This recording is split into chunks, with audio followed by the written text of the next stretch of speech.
Hey, what's up, everybody, and welcome to the Best You podcast. My name is Nick Carrier, body optimization coach and creator of the 10-Week Transformation.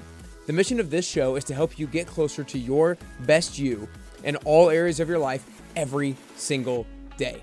In today's episode, we have Andres Ayesta. Andres is a registered dietitian, performance nutritionist, and founder of Planos Nutrition, where he helps busy professionals transform their bodies through sustainable nutritional habits. I think you're going to love this episode. We're going to dive deep into his personal experiment on himself, which is the following: 30 days on a modified Whole30 diet, and then transitioning into 30 days on a carnivore diet. And he's going to see what the results are with his health and fitness, blood markers, and so much more.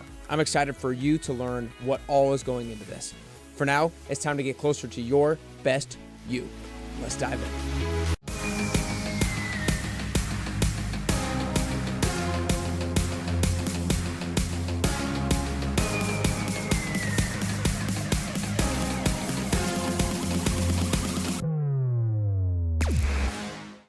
All right, what's up, everybody? Welcome back to the Best You podcast. Today, I am super excited to be joined by the one and only Andres Ayesta. Andres is undergoing a really cool experiment right now with himself, which I think makes it even cooler, where he's doing a 30-day diet, basically all whole foods, kind of a modified version of a Whole30 diet. And then he's going to take a couple weeks to kind of detox, if you will, or have this in-between period before he goes to a 30-day carnivore diet. And he really wants to see what are the differences and a lot of different things between the two diets. What are the differences between his hunger levels? What are the differences with regards to what it does to his body composition, his sleep data, his recovery data, his biomarkers, his blood markers? There are so many different things that he's testing. So really interested to see what results he gets by the end of this 60 days. So I want to let you know right now that you need to make sure you go follow him on Instagram to track his progress and see what he learns along the way. So you can follow him on Instagram at Andres Ayesta. You can follow him on TikTok and his website and stuff like that, which we'll all get to.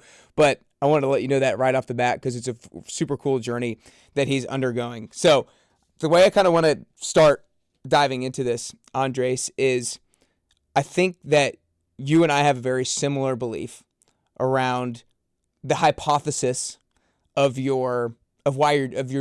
what you expect to see from a results perspective. It's like you're doing the whole foods diet and you expect to see benefits in probably most things that you are measuring. And then you'll do the carnivore diet, which is basically all meat and eggs. And oftentimes with most diets, I think that one of the biggest benefits and the majority of the benefits that come from these diets is what they are not, what is not included in, which is processed foods. So I want you to dive a little bit deeper as to talking about why you believe in that as your hypothesis. Yeah, well, thank you for having me, Nick. I appreciate you taking the time to chat with me about this. So I think this all came about when I received a comment on a YouTube video I made about the carnivore diet. I'm an evidence-based practitioner and dietitian. So for me, the science behind things is important, but I'm always open to change my beliefs based on new science and also based on my own experience and kind of anecdotal data. I try to combine both. So I posted a video about the fact that there's not a lot of research or barely any on carnivore diets. And they're so hyped up right now in the social media world. I mean, take a couple of scrolls on social media. If your algorithm is pushing you nutrition content, you're going to see at least one video about carnivore diets, right? So I did a video on this explaining the science behind it. And I got a lot of hate comments because I think carnivore diets now have a very culty following. So, and somebody said, like, how could you know if you never actually done this? So I was like, oh, you didn't. Okay, well, I'm going to do it. So I decided to design this entire experiment around the premise of what you just said, that I feel a lot of the benefits that people experience as a result of following said diet is a result of the extreme 180 change that you create when you remove everything and start the diet itself, because you're now adhering to strict, rigid rules. And I'm 3 days into this thing, and I'm already have a lot of insights into some of the changes that I've already made and the unexpected things I've already felt in this first phase of Whole Foods. which I'll get into. But the reality and why I started this whole thing was with that in mind, which was, is it the result? The question, I guess the research question I had in my mind was, is going carnivore the result of an extreme elimination of literally 80% of food by just limiting to just only meat? Or is it a result of the fact that there's something specific and magical about carnivore diets themselves? And Yeah, for sure. there's no better way to test that than to kind of compare the two.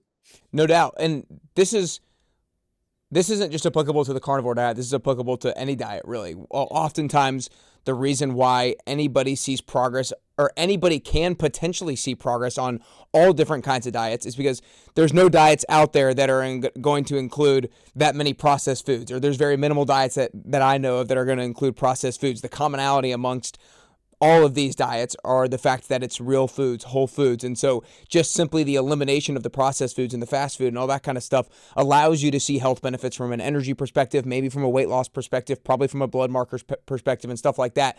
However, one of the things that's really important is that's the commonality.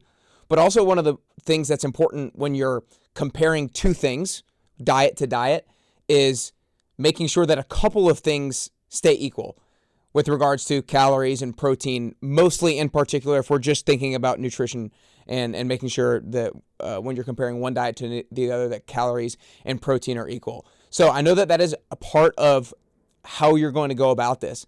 I'm interested, how is it that you're going to be able to keep protein basically the same when you go from whole foods to carnivore? Because that was one of my first questions, because when you do carnivore, it's basically protein and fat and basically no carbs. And so if almost all of your calories are going to come from protein, or a higher percentage of them are going to come from protein, how are you going to keep protein the same from one to the other?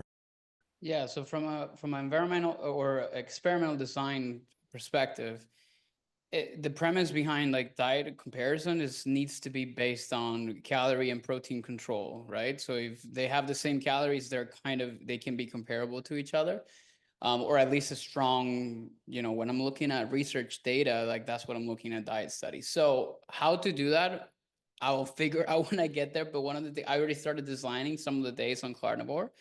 And it's going to be mostly fat and higher, and the protein is probably going to match up to that. I think I'm going to be able to, maybe it's going to be, right now I'm struggling to get to, my goal is to get up to about 170 to 180 grams of protein, or at about 1 gram per pound of body weight.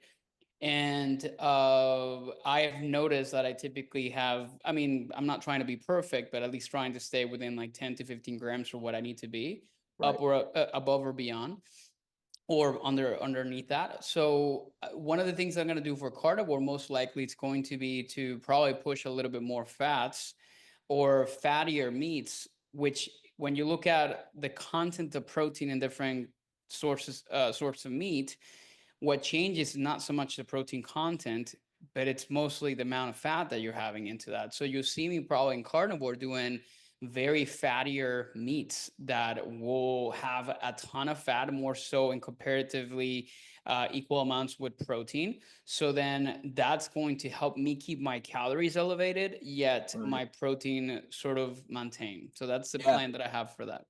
No, that totally makes sense. That totally makes sense. I'm going to take one step back almost to allow everybody to get a little bit insight into how you picked your number of calories. So we know that calories expenditure is represented by a number that's TDEE, total daily energy expenditure, and based off of basically your body weight, your body composition, whether you're male or female, your activity levels, things of that nature, determines kind of how many calories that you're going to burn on a daily basis. Talk to us about that calculation that you did for yourself and how you went about selecting the overall caloric intake number that you picked for yourself.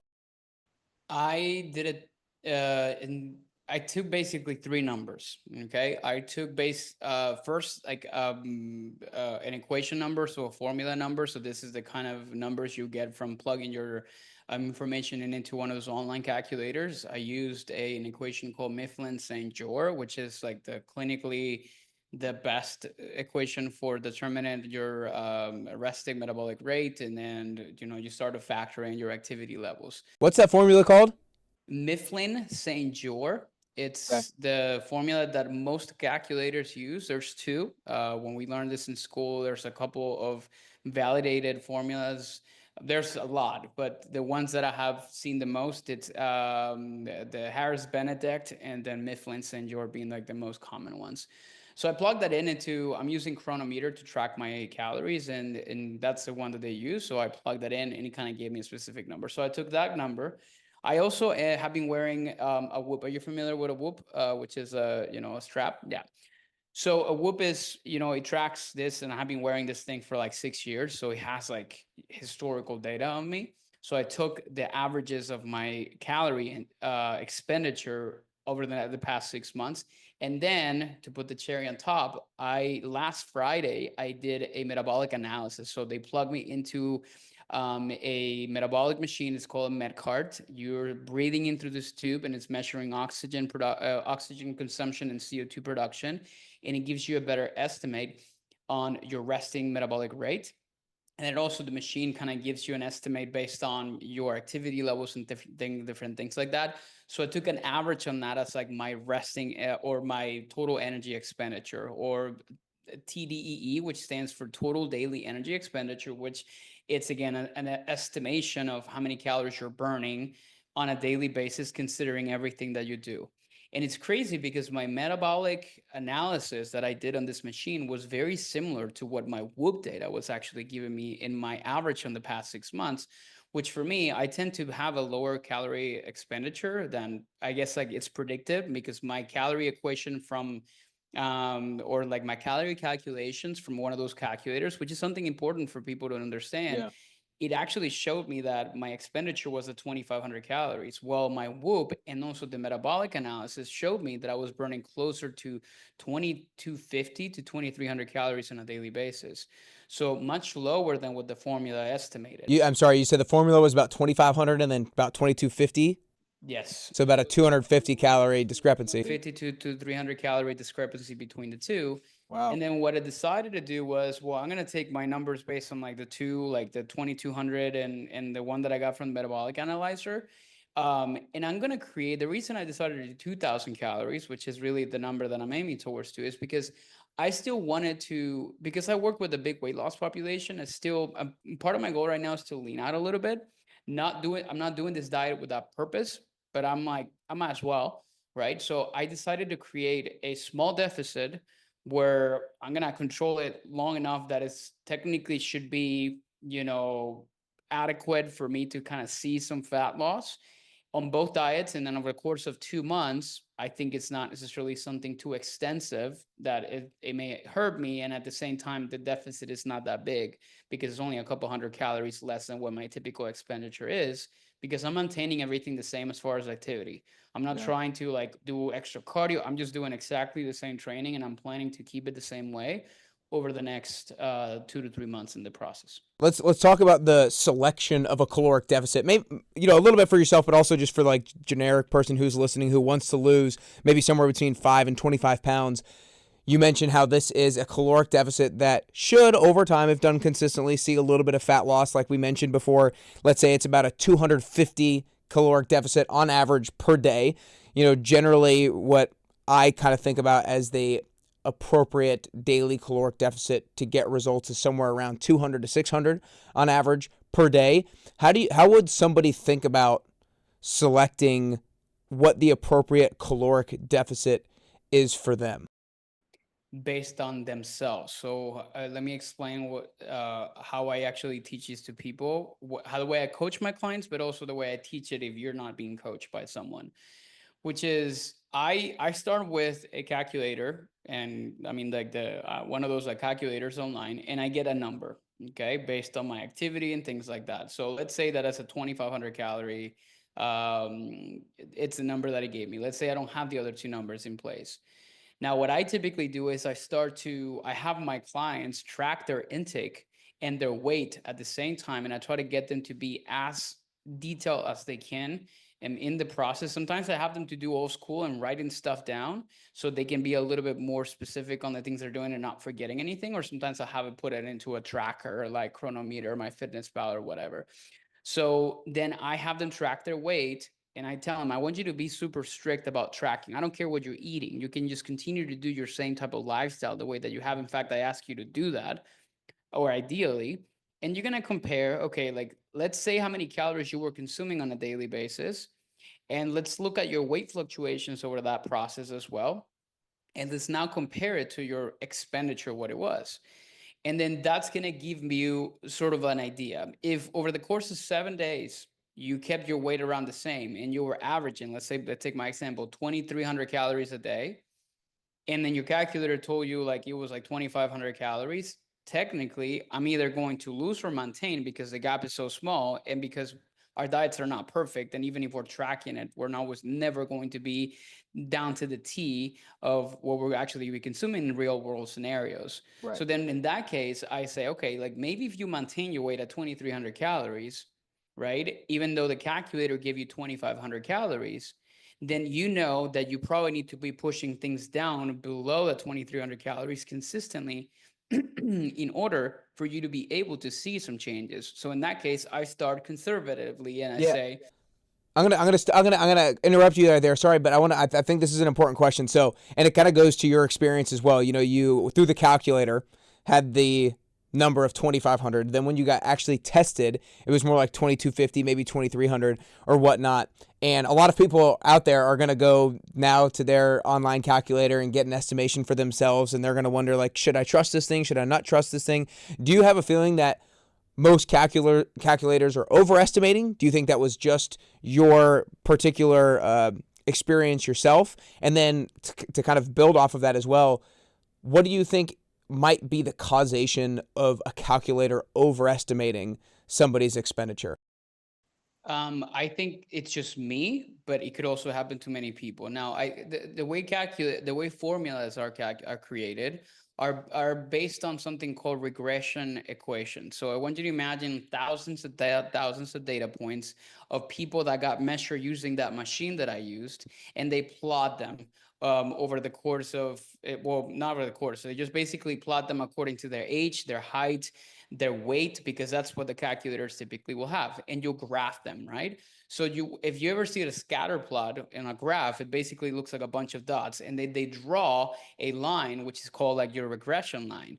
That regression line can generate basically that formula, and that's how these formulas are typically generated. But at the end of the day, when you look and zoom in at a scatter plot, you may see people that are way outside that line, right? So those are kind of be like the people that maybe I'm following. I'm not right on the line. There's going to be what those equations show. It's like most people are going to be within that line essentially. And that's how that formula is calculated. But there's going to be outliers within that process. So that's why we don't necessarily want to trust a calculator to the T. And also ultimately you got to understand one important thing. These calculators are giving you RMR, which is your resting metabolic rate, not a total daily energy expenditure, which adds another layer of difficulty because of the fact that you may be under or overestimating your activity.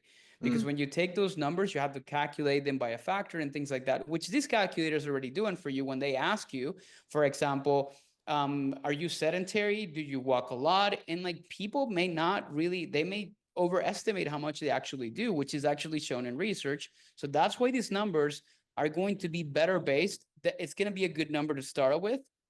And for some people may be super helpful to look into. But if you start hitting those numbers for creating the 500 calorie deficit based on that number, and you're not seeing any type of changes in progress, well, there's more to it than that, but perhaps that number, it's not necessarily what it is. And this is what, for example, right now I'm using, I think the technology around tracking devices like a Whoop, or I think you're wearing, I don't know if it's a Garmin. Yeah, so I think the data that these algorithms are now providing, I think they're a little bit more accurate. And it definitely can be more in line now, even looking at myself and looking at what this machine actually gave me. So perhaps that could be another area, which is, again, a lot of people are now wearing, devices like this. So perhaps could be another number that you can use to estimate and to look into that information as well. Right, and like you said, with regards to your clients, how you have them go about it is the only way that you can truly have a almost like a pinpoint idea of what your actual total daily energy expenditure is. If you write everything down, you track your calories to an exact T,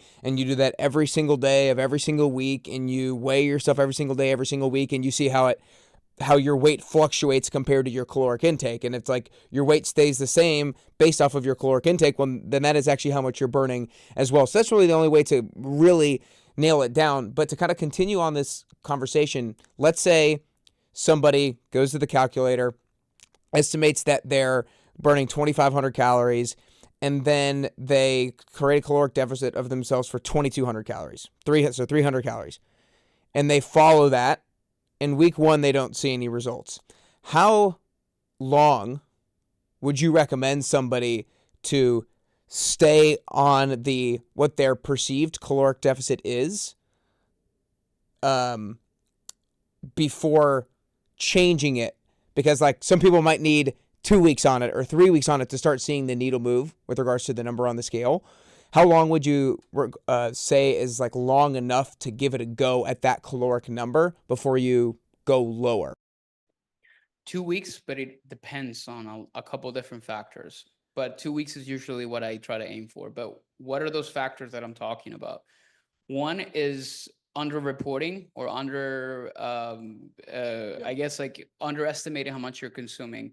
There's some data, it's old data, but I think still it's valid and most likely even more than now from the 90s that showed that when people track, even like they read stuff on what they eat, they can underreport what they're consuming, or basically saying that they're consuming a lot less than what they thought by up to 40%.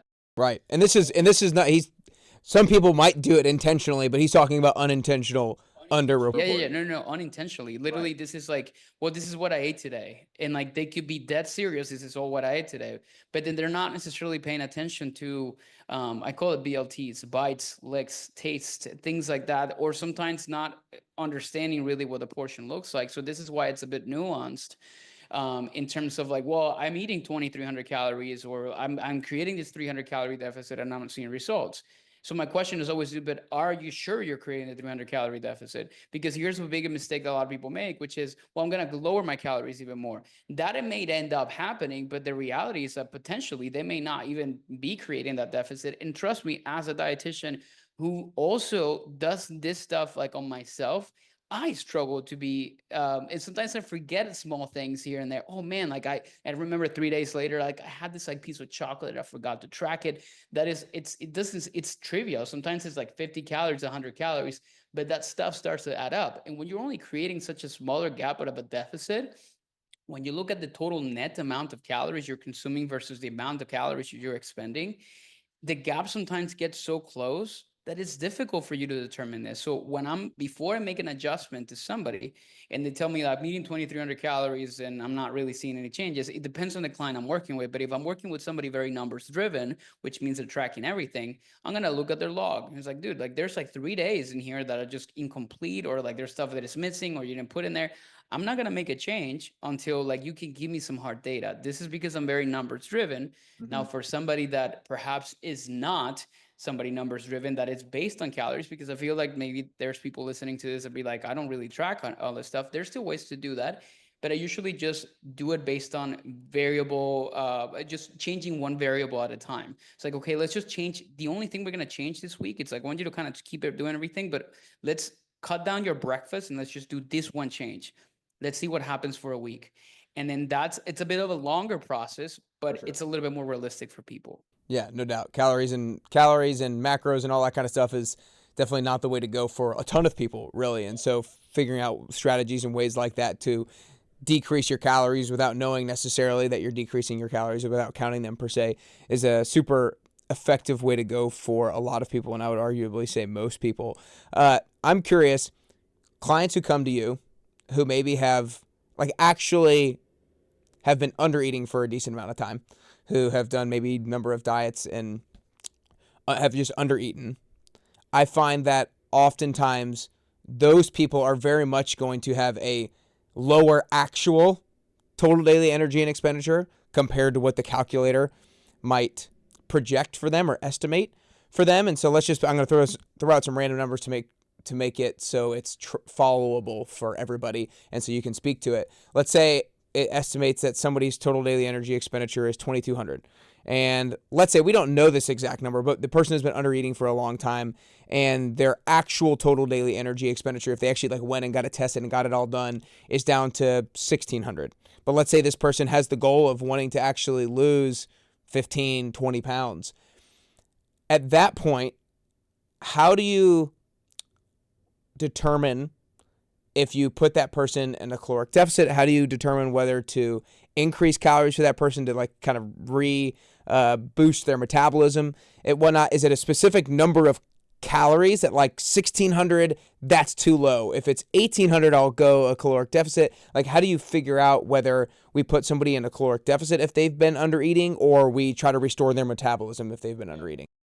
I'm not a big fan of creating massive restrictions because it's just simply unrealistic for people unless they have like a clear goal and like they're set on it. But also when it's metabolically and health wise, it's an adequate way to go. So if somebody, it's a true, this is again where we kind of go a little bit more into like actual practice versus like the theory, which is where somebody would come in, or a client, for example, that I've had who've been on, there's a guy that lost 100 pounds with me, and he's like 6'2", and I think it's like 210 pounds right now. I mean, he's a bigger guy.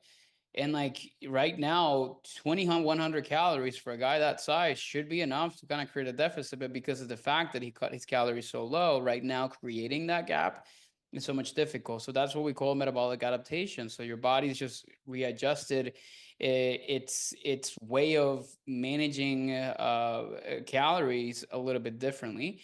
And that's where we have to make an adjustment. Now, people are uncomfortable with my approach because what I ask him to do is not to go down, but to go up, right? And I do so in a manner, like this is what, some people in the fitness space call it like reverse dieting, which is essentially trying to increase your calories gradually without creating a rebound effect or an increase in fat in the process, in order for your body to respond better to a deficit in the near future. So in the example you gave me, though, like 1,600 calories is, I don't want to go below that. So then what I do with that person, if they're calculated, I don't remember what number you use, but let's say it's 2,000 calories, then I would try to bring it up to that number and see what happens with their weight. But I try to do it in a gradual manner. One, for two reasons. One, psychologically, to telling somebody to consume 400 calories more than what they do, when the reason they came to you is to lose weight, it's like not something they want to hear. And number two, it's because it's a gradual process. So again, like they don't necessarily have to have big jumps, and it's a little bit more realistic into that. And then a lot of times what ends up happening with this, it's one of two things, or sometimes both. One, they start to notice the weight remains stable and they're eating more and they feel better, which is amazing, right? The second thing sometimes that happens, and sometimes they start to lose weight as a result of that process. So, well, how is this possible? I don't really understand. Well, the explanation I have for them is two things it could be happening here. Either you were definitely not eating 1,600 calories, and because I'm helping you eat more, you're just have less cravings, you have better energy, and because of that, you're controlling more that actual intake. Or two, your body simply, we're shifting things into gear. I always explain it like a car, like, your car was stuck on first, and we're able to kind of shift it into gear so that it feels and operates at a better way. You're moving more, your expenditure's going up, maybe you're gaining a little bit of muscle too in the process, and you're becoming more metabolically efficient. So Right.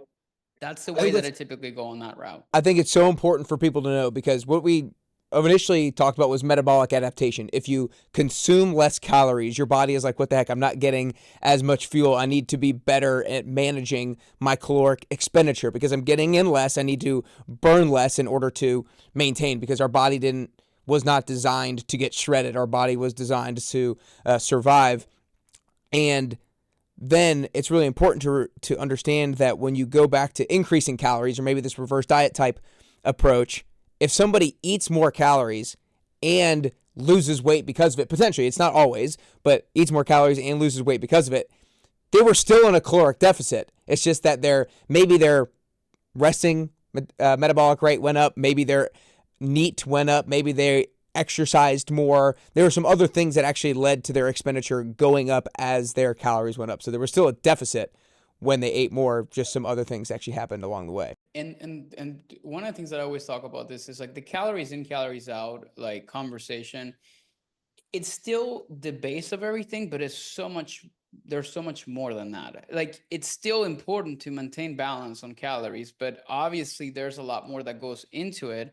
Yeah. And this is again where we have to connect like practical or application and theory, and then find a middle point on that, because you hear like all researchers and like the bio lanes and all these people in like the bigger space on fitness talking about like, when calories are equated and kind of stuff like this.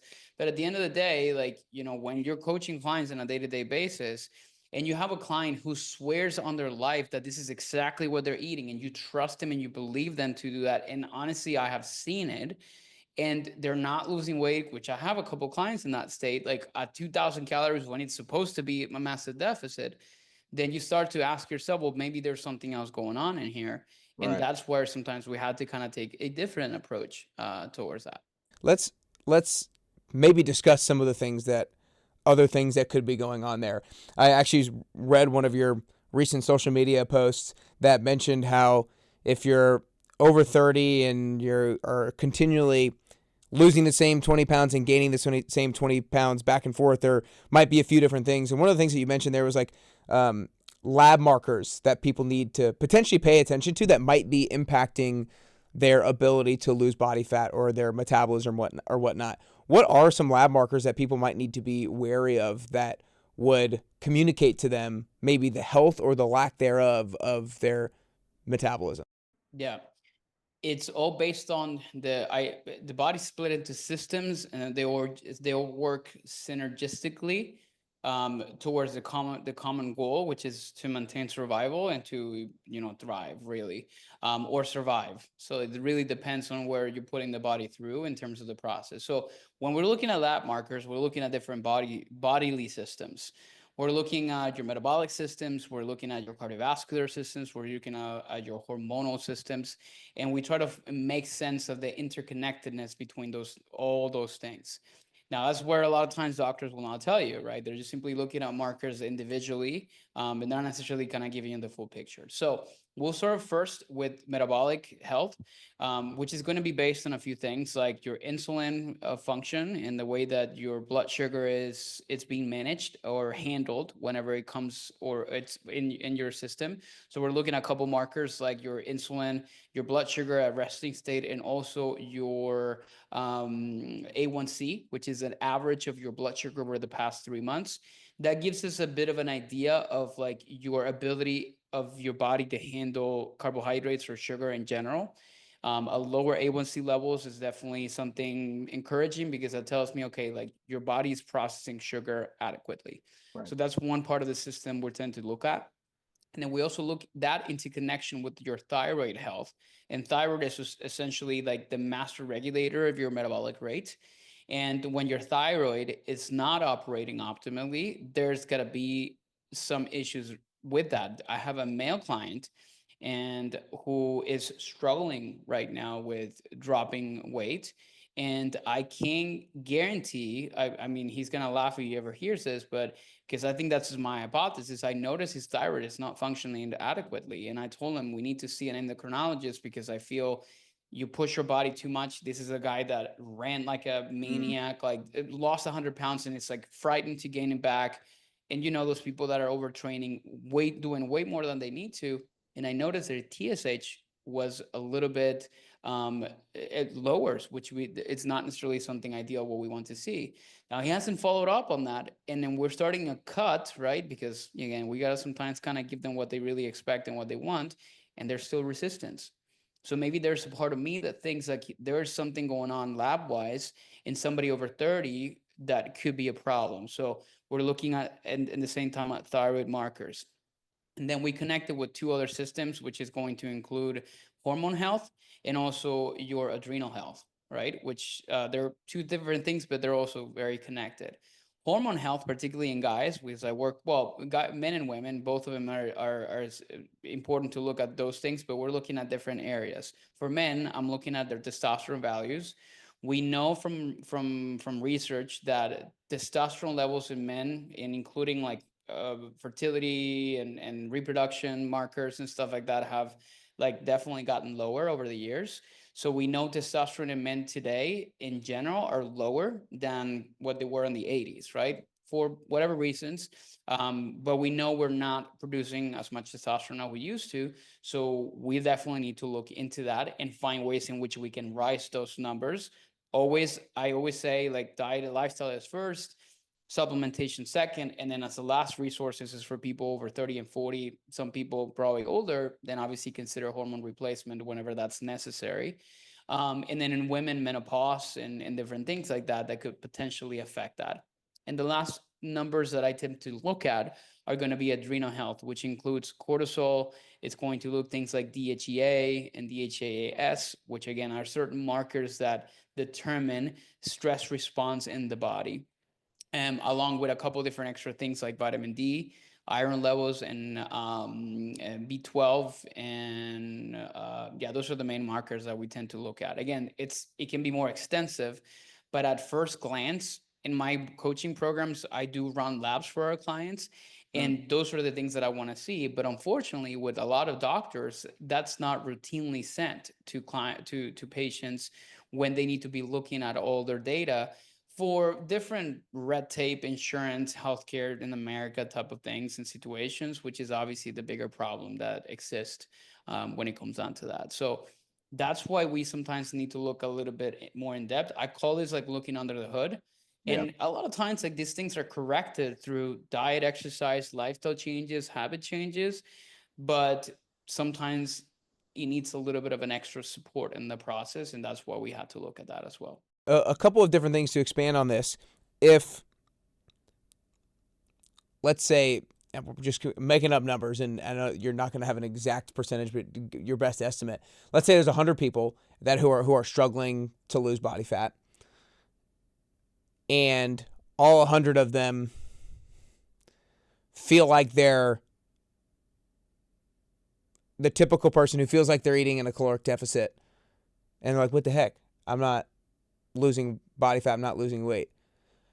What percentage would you think of those people is it like you're actually not in a caloric deficit and there's something wrong with regards to the reporting versus maybe one of these things, maybe like a kind of a deeper health issue, something with their metabolic panel, their thyroid health, their hormonal health, their adrenal health? I know it's like no, but I think I honestly, I would dare to say that 90% of people, there's factors that they have not addressed that maybe have created some issues in their markers, but just by addressing them without even looking at the markers are going to kind of create the changes that they want. Gotcha.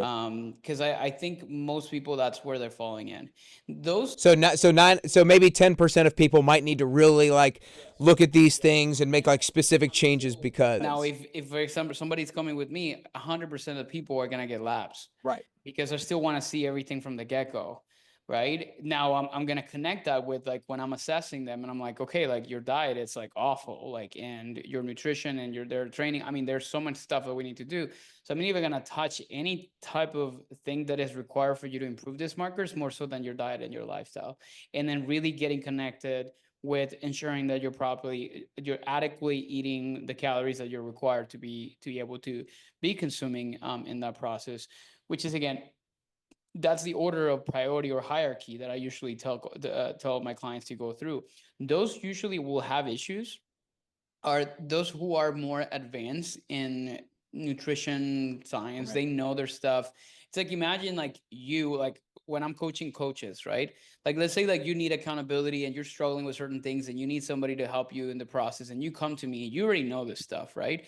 If I ask you, are you consuming 2,000 calories a day? The likelihood, if you have been really being strict with it and you're not losing weight or like whatever goals you're accomplishing, I know for a fact that I need to go a little bit further than you. So you may be part of that 10%, but the majority of the general population usually falls in the 90. Yeah, no, I agree. And the purpose in asking that question is not to like point the finger at people who are struggling to lose weight and saying like, no, it's really just you're there's some other things that need to address, but it's like, should be more of an empowering thing. Like, okay, I can actually do things about this. There's not too many things that are going necessarily that wrong under the hood. And again, I kind of bring that up because I think a lot of people, when they hear things like, oh, it could be your insulin levels, it could be your thyroid, it could be your hormones, it could be your adrenal health, then people are like, oh, it's probably that for me, because then that's what's wrong with me. And so like, and it's a lot harder to feel in control of improving those things, but it's a lot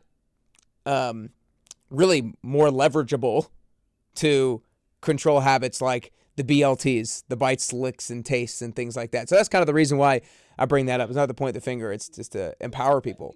Just to add into that, it's like I think we live in a take a pill culture type of For sure. situation. And by meaning taking a pill is not a pill like medicine, but it's just more give me the thing that is going to help me cure this. So deep inside, people are hoping that they have an issue. For sure. So 100%. they can like, oh, so then I have to do this diet to fix this, or I had to take this pill, or I had to go on this thing because I have an issue. And whenever we do labs with people and they're like, I mean, look at everything. Like everything is operating optimally because my labs that I run, it's not just, I'm not giving them just the range. I'm telling them it's suboptimal. It's like a little bit above where we need it to be. No, it's like your numbers are right where exactly where they need to be. So, and then they get disappointed. Right. Because they didn't find something wrong with them.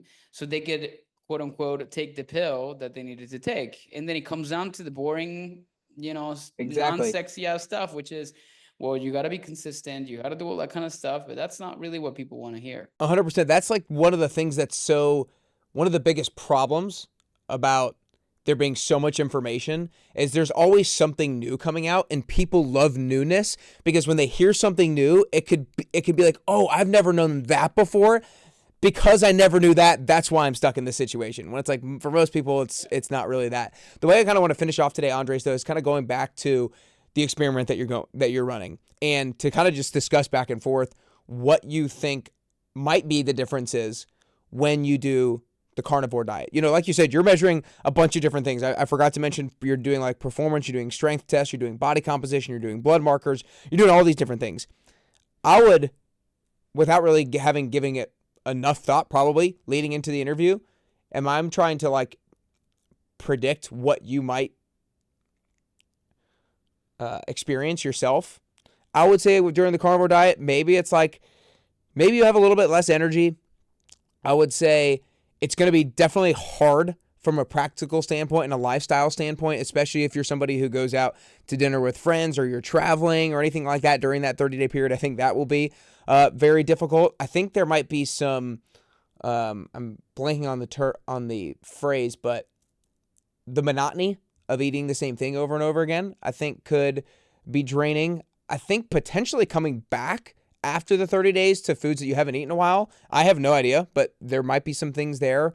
From a blood work standpoint, I don't know if 30 days is long enough for a ton to change, but like potentially cholesterol might go up. Whether or not that is a huge problem would be a topic for another day.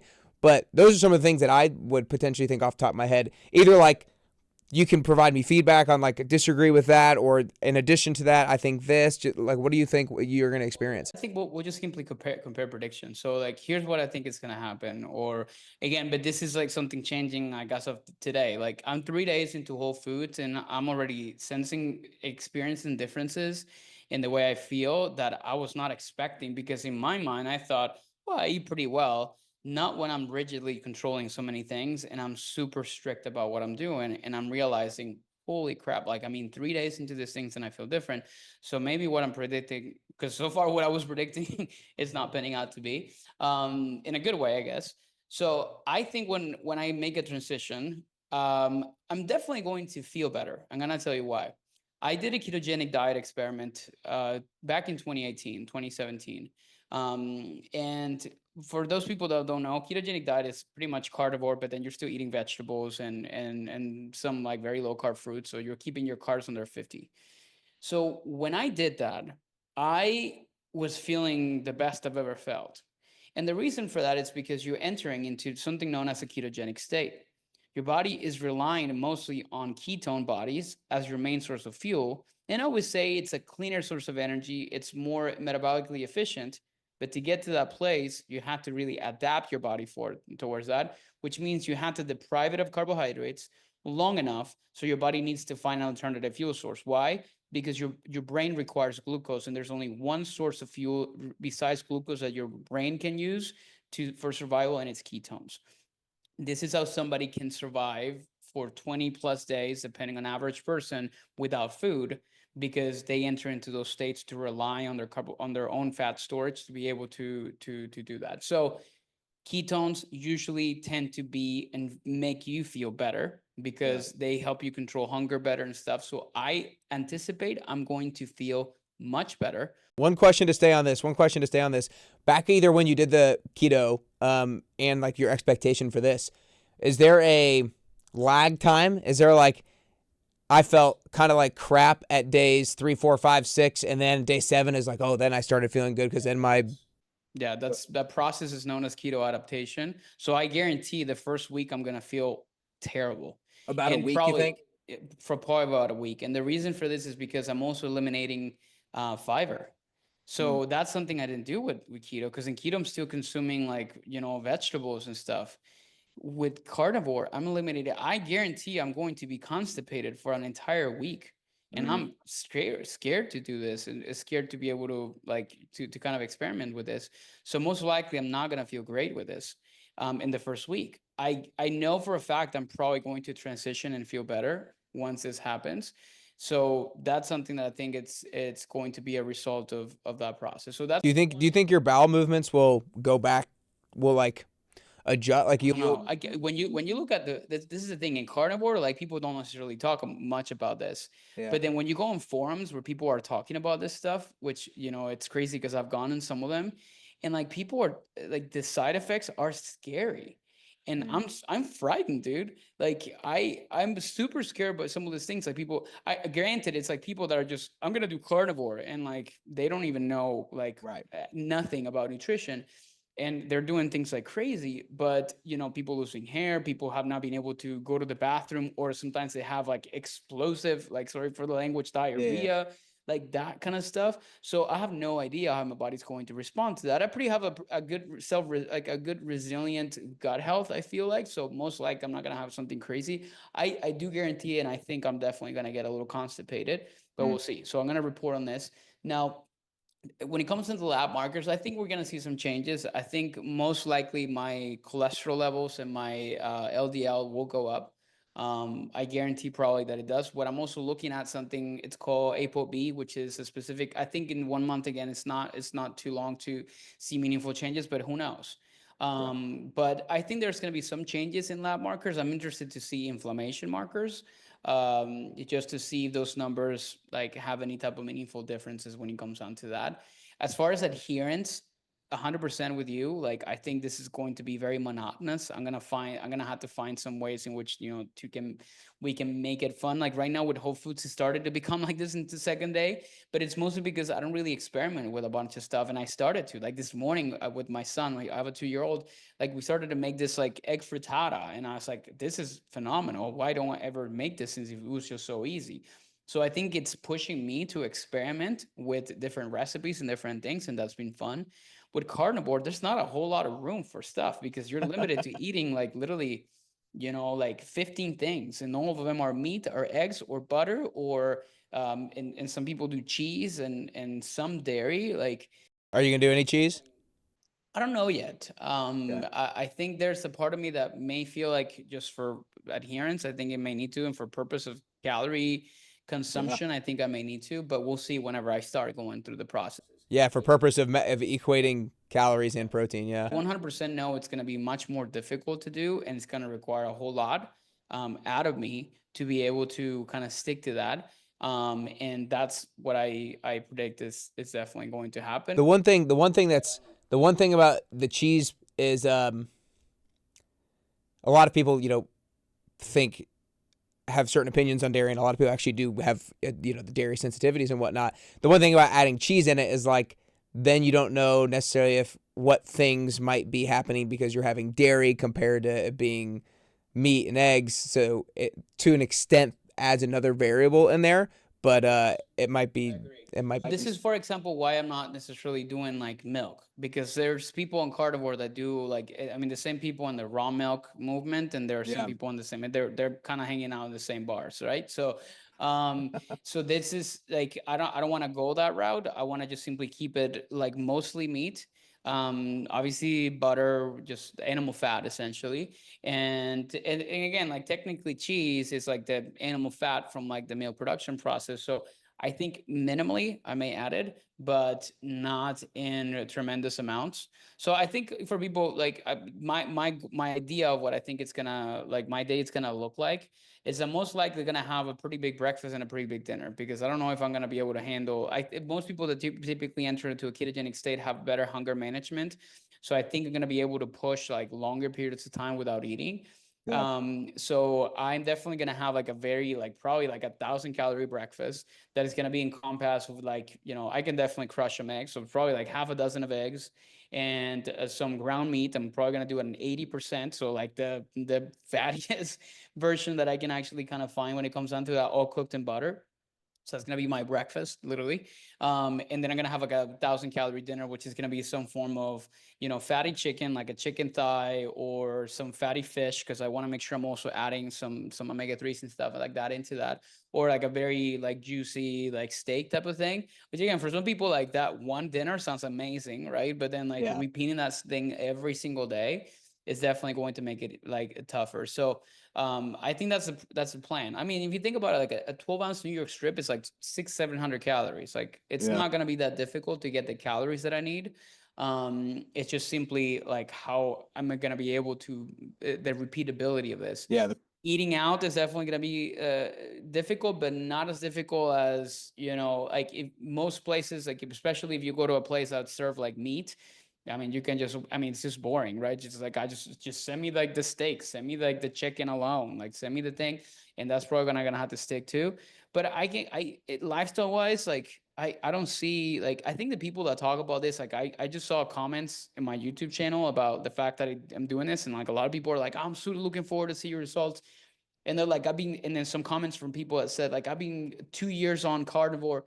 I always wonder what their lives look like, right? Yeah. Are they living like they're just very, I mean, I'm not gonna say isolated people, but maybe their lifestyle is just like they're very like homebodies. They don't really travel a lot. They don't necessarily do a lot of stuff. That's where things are nuanced. Like, and this is why it's so difficult for certain people to say the same thing, because like when you have 3 kids running around, and then I only have one, but then let's say you have like 3 kids and you have sports and things and you have travel and all these different things like that. How in the world are you going to be able to stick to that? Right? Like, I guarantee you a lot of people who say like, oh, I've been doing carnivore for 2 years. I bet, some people probably have. I bet a lot of people like always say they're doing a particular kind of diet, but like then they go out to eat and then they'll let themselves eat that or have that and they're a little bit less strict. So it's not like as 100% as they might come off as. yeah, it's not so, and that's another big thing I'm also going to kind of share at the end of this experiment is like, let's talk about sustainability, because what I'm doing right now, like to be honest, it's still pretty strict, right? Like I just wanted to have, because like I had to really think through this. I just had lunch before this and I'm like, man, I really want to have a piece of chocolate. Like not the regular, not the 85%. It's like, I want to have a piece of chocolate. What I want to have this weekend, like my Fridays for me are like, tradition in our house, we eat pizza. Like I'm not going to do that. Yeah. So it's Yeah, still totally, restricted. totally. So I'm not going to I'm gonna say, get up for but 1 second definitely and a lot make more one little sustainable, most likely in the long term, even with a little bit of like processed stuff built into this, than doing a full carnivore diet. But we'll see as I go through it, what happens. I'll be happy to come back in here to kind of work, share the results of the experiment.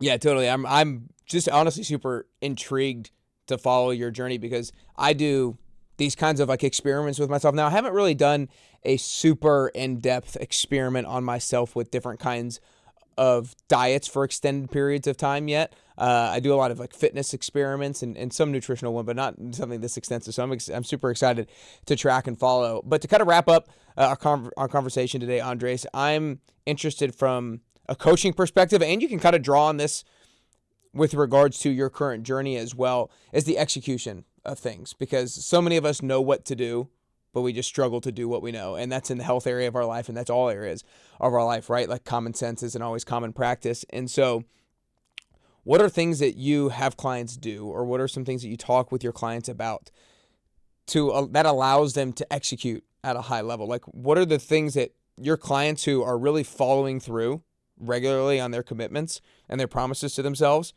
what are the things that they do really well that allow them to get to the point where they execute at a high level and they actually do the things that they know they should be doing? Love that question. So when we look into like tactical day-to-day stuff, with putting the mindset aside, I teach my clients something I like to call the core five, which it's simply five things that are stupid boring, that when people hear them all the time, they're like, that's it. But in the test of time of my experience working with clients for 12 years as a dietitian, when I pinpoint the things that make people successful long term, it really comes down to these five things. Number one is protein is your best friend, and regardless of the diet, you're gonna see that that's the commonality of all of them, is that protein is paramount. So prioritizing protein, and this doesn't have to be you have to track it. It just simply means like you have to be aware of what you're consuming Yeah. by just simply asking yourself a simple question: do I have a protein source in this meal? That's one. Number two is prioritizing something that's very underrated, which is drinking enough water.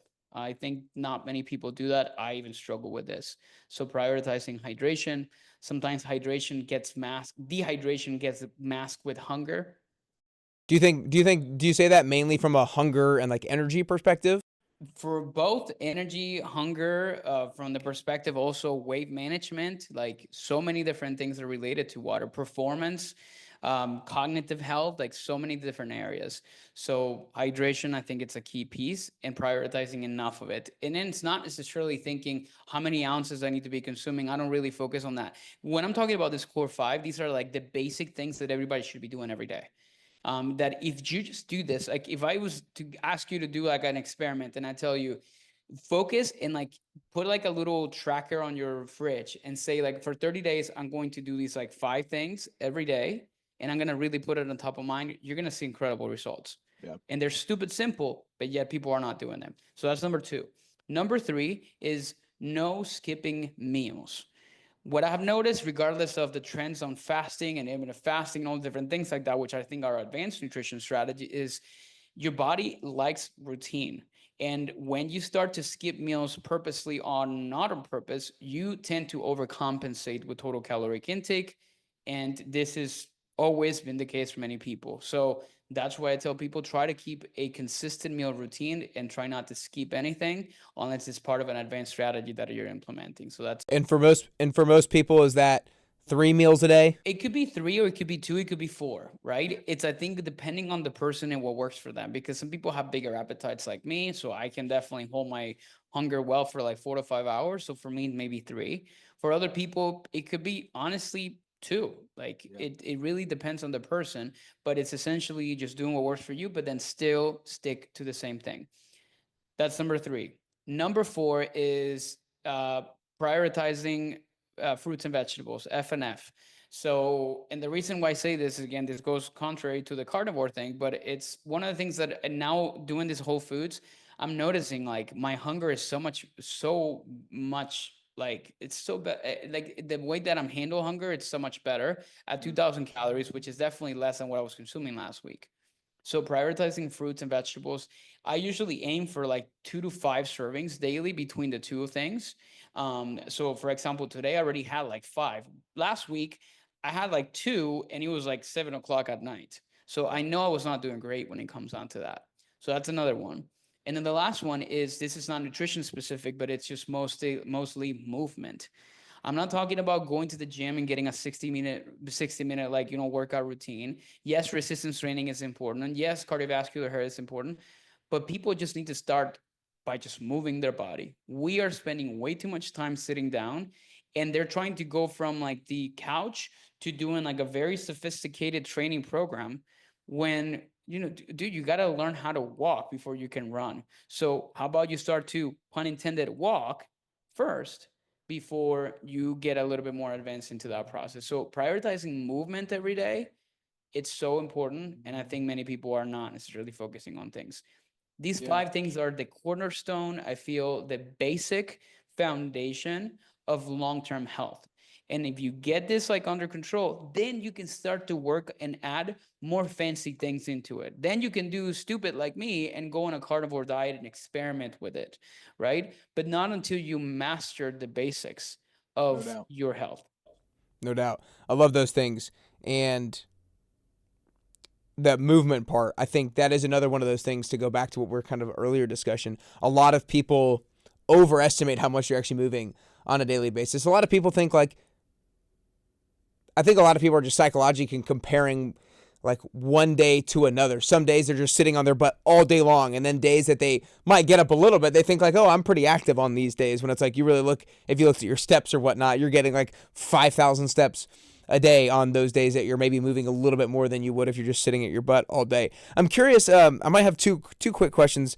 You mentioned how our bodies like routine, and I feel like that's 100% true. You know, there's so many people that I know when I discuss, especially nutritional habits with people.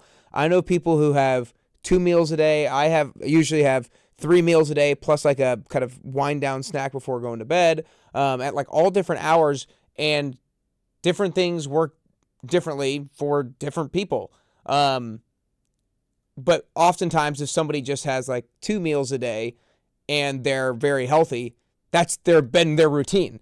They've been doing that for a long time. It's not like they just started that. It's been their routine for a long time. They don't just skip breakfast on Mondays or on just a couple of days of the week. It's like, it's what they do. Is there any science behind why our biology or why our physiology or our metabolism might like routine? Yes, and it's called your circadian rhythm. Essentially, we have an internal body clock, and it works regardless, and it works based on day and night, or day light and dark. And no matter what we do or where we live, it gets adjusted. Yes, you can adjust the clock a little bit, depending on certain situations, certain stimulus, for better or for worse. But ultimately, we have a clock. And whenever our clock, this is when our clock gets out of sync very often, this is when like we start to see some changes. And the best example you can take is, there's a season where I had a lot of nurses come work with me. I don't know what was it about my content that was really resonating with nurses. But I started work with a lot of them, and they're a lot night shifters, people that work night shifts, and their schedules are crazy because they spend 3 to 4 days working and then 3 days off. That's a typical nurse schedule. So imagine the night shifters, some of them are day shift and stuff, but the night shifts, like they have to work 4 days at night from 6 o'clock in the night and 6 o'clock in the morning. And then the other 3 days or 4 days, they're just in a normal rhythm. So they're adjusting their internal clock, like not by choice. It's just, that's their job. So I've noticed that the biggest issues with things like weight and consistency, sometimes in different professions, I know nurses are definitely struggling with this stuff, or in general, I'm not gonna like, but I think this is definitely something that I've noticed. So I think it's a good example of why some people really struggle with like lack of routine. So I think that's where like this comes from. And then there's obviously adequate amount of body of research showing that, again, like your body has different pulsating moments in which like there's a higher hormone production. Like for men, like testosterone production starts to kind of peak around 5 o'clock in the afternoon.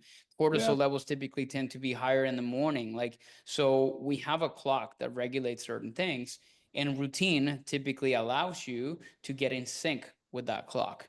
So that's why I talk about this often.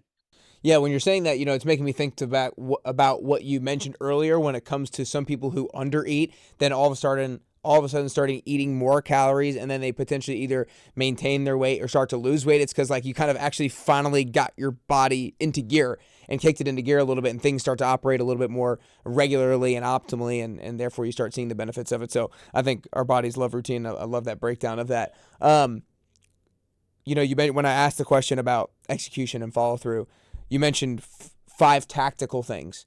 Give me 1 or 2 mindset things that you find are really critical for people to stay consistent with their execution and follow through? Yes. I think 2 to 3 big ones that I think come to mind. One, which is a motto that I have, is always consistency beats perfection. And this goes tied up to a disease that we all have. I call it a disease because I think it's a syndrome that we all have, which we call it the all or nothing syndrome, which is this idea that if we cannot do like 10 things, then we might as well do zero. Yeah. Right. And it's a very progressive, fast-paced society thinking that we all have, and we have it in different domains of our life. I have that syndrome in work. Like, I feel like if I don't do like 10 things today for work, then I didn't do anything. Yeah. Or I'm not going to do anything. And I think a lot of people in health, they struggle with this. This is why so many people in resolutions at the beginning of the year, like they're trying to tackle 10 things. So they rely on motivation. Motivation is the worst thing to rely on for you to be consistent. Why? Because motivation fades. Motivation doesn't last. So it's the worst accountability partner that anybody can have. And people really need to understand that. Like, if you continue to do that, then you're not going to get too far. So we have to rely on our consistency. Consistency is built with discipline. And when it comes down to overpowering or overcoming all or nothing thinking, is by taking, and this is the second thing I want to say, like, it's what is the adage says, like, the journey of 1,000 miles begins with a single step. This is where we focus on how can you be 1% better today. This is, again, James Clear, Charles Duhigg, big guys into like habits. They wrote books on it. They talk about the same thing, right? It's like, if you can do just, it's funny because I wrote this morning on my, because sometimes I have to remind myself on my notes app. I literally, and I'm reading it directly verbatim what I said. What is one thing I can get done that would make today a success? If there were 2 or 3, what would those be 2? And all I did with this, man, was just to kind of give myself the idea that if I did this 1 or 2 things today, then I consider a success, because I did much more than if I just stay stagnant and did nothing, which is what happens to many people in their health and fitness space, because they're focusing too much on trying to be perfect. They're trying to wait for the perfect moment to start, and that stuff never happens. And I think It's important to focus on those things. I love it. And I love that you wrote that down this morning. I think psychologically why that is just so important, and why I just want to reiterate that before we wrap up today, is that we kind of like psychologically need progress. Our body, our minds need progress. And sometimes we define progress as, I've only made progress if I've done all the things, if I've done every single thing on my to-do list. When it's like, no, you're actually make progress if you do the one thing on your to-do list that's most important. If you do 2 things on your to-do list. So that's not just like a realistic, like, I'm trying to be nice type thing. That's like, no, you actually will make progress in life if you do the one most important thing that you need to do today. If you just do 2 small things, you actually will progress. It's not like I'm just trying to sound nice to you, like, oh, you still had a good day because you didn't do that much. It's like, no, if you actually did 1 or 2 really good things, you will actually make progress in life. And so it's really important that we need to actually be okay with living in the gray area oftentimes, and not just all or nothing. Something is always better than nothing. You don't have to do a 60-minute workout all the time. Maybe it's just doing a 15-minute workout or going for a walk or whatever it might be. I even think that sometimes at the end of my workout, it's, oh, I only have 10 minutes until I have a call that I have to get on and I'm finishing up a workout. I had 20 minutes of core work planned. Oh, I can't do 20 minutes, so I'm not going to do anything. Well, I still have 10 minutes. Like, I can do maybe 5 or 6 minutes of something before I actually jump on this call. So that's been playing in my mind sometimes recently as well. And so how you might be able to apply it.